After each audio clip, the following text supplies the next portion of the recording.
Oh my goodness. Last night we had a bit of a get-together with some friends, and they know how to party. It was 4 a.m. before I got to bed, and now it's the middle of the afternoon. I don't know, what time is it? I don't think we can see a clock in here. Never mind, it's the middle of the afternoon by the time I managed to get out of bed. I don't feel very well either. You can probably tell by the fact that I'm covered in cold sores that I'm not doing very well, but yeah, that was a good night. A very good party. Now, I've got to go and edit yesterday's vlog. It seems that since New Year, I've started editing the vlogs the morning after and then putting them up. And I don't think that's a good idea, because what's happened now is I'm waking up thinking, how am I going to edit this vlog, rather than how am I going to make a good video for you to enjoy. So I'm going to have to start editing the vlogs on the evening, just before I go to bed, even than on the night. And then putting them up the morning after. That's perfectly fine to do that. But my goodness, I've got to get back into the original mindset, the one that I had some pretty good videos. I think they were pretty good anyway. We'll have to have a look back once we get to 200 and see whether they were good or not. But I'm not awake yet. It was a hell of a night. So, great to see you all, guys. Let's get moving.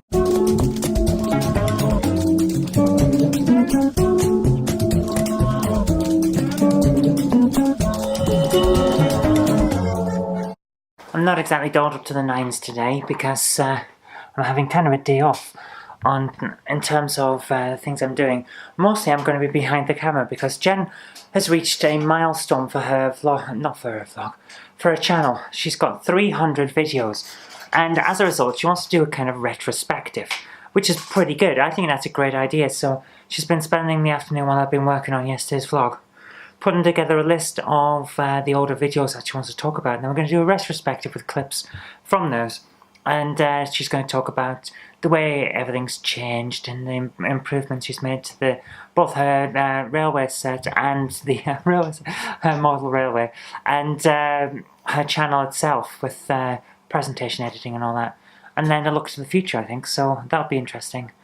And I'm going to basically sit behind the camera and make sure it stays focused. So I've got the best job, the easiest job, which is great because I don't feel great today. I'm waiting on her to come down now. She's just doing her hair because she likes to look good. I just rock up and whatever. Jen likes to look nice. So we're opposites really, aren't we?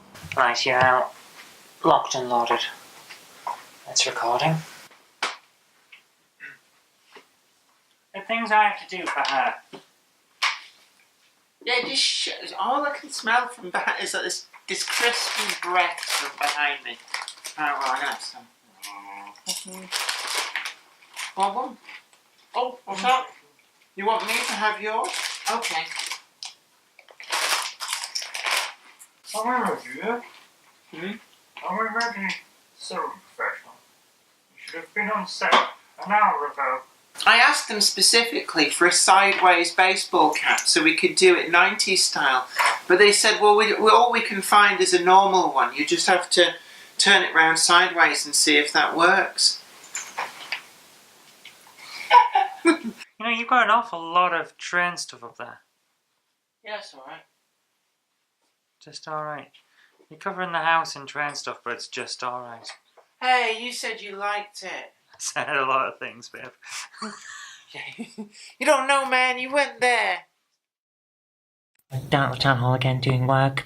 Was ill yesterday, that's why there's been no updates for a couple of days now, because I just haven't been that great. Although I did manage, finally, when I was starting to pull myself together last night, to get the last of the Reading the Weirds that I recorded so long ago that it's recorded on my iPhone rather than the big camera.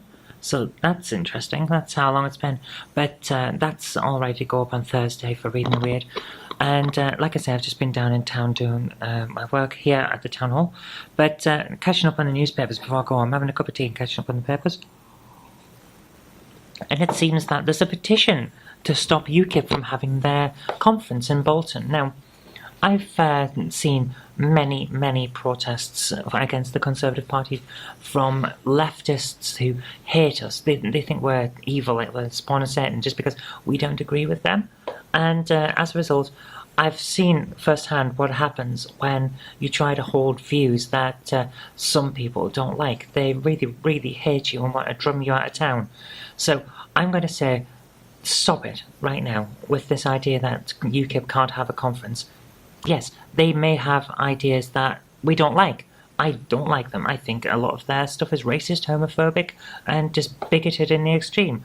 But they are allowed to have a conference to talk to like-minded bigots and like-minded racists and like-minded people who I personally don't agree with. They're allowed to have those views and talk about them. They've got to be able to have their conference. And let's face it, if they don't have their conference at the Macron Stadium in Bolton, then Bolton loses some money. They're going to have the conference anyway, so we may as well have the money.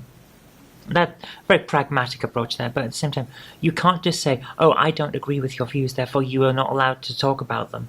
That's just ignorance. You're essentially being the same kind of fascist that you're accusing them of being.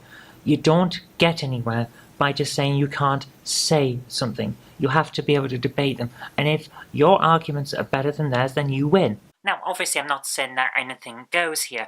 Hate crime is, of course, something that needs to be challenged. But expressing your opinions in a political environment, like at a conference, you have to allow, because ideas don't go away just because you say, "Oh, you can't say that." You have to debate people, you have to discuss these things, and show the reasons why what they're saying is wrong. So, just having a petition saying, "Oh, they can't have their conference here, we don't like what they have to say," that's not getting anyone any good. That's not doing anything good for anything. It's just saying, "Oh, you can't say that," and that doesn't actually stop people from saying it. It just makes them more resentful of you and less likely to listen to your views.